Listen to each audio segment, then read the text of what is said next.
चले ऐसे चीज झलका के देखी के सब छौरा सना कतौगे चली के घूम जुबाना झलकतौ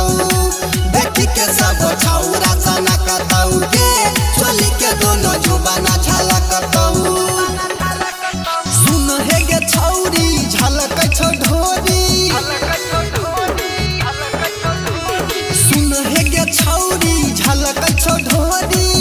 नहीं चले ऐसे चीज झलका के देखी के सब छौरा सना कतौगे चली के दोनों जुबाना झलकतौ देखी के सब छौरा सना कतौगे चली के दोनों जुबाना झलकतौ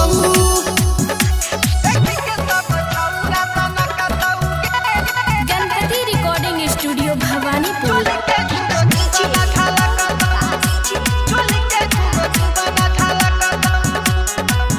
हेगे रोड पर चलै छी कमर लचकाई के छाती से अपना ओढ़निया हटाई के हेगे पगला दीवाना ई लफुआ लफंगा लूट दो जवानी कोरा में उठाई के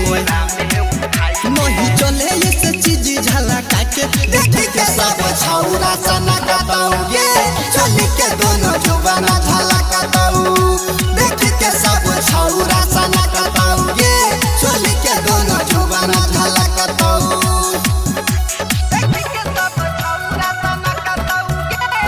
गणपति रिकॉर्डिंग स्टूडियो भवानीपुर।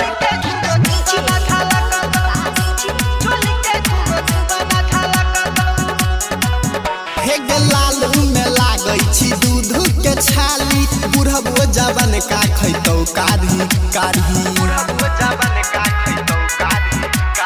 मन जहदी ओकरो से नहीं भारतौगे देतौ जवानी के पूरा लसारी नीरज विपाद से साथ में सुतैतो देखी के सब छौरा सना कतौगे चली के दोनों जुबाना झलकतौ देखी के सब छौरा सना कतौगे चली के दोनों जुबाना झलकतौ मिक्स बाय अजय स्टार।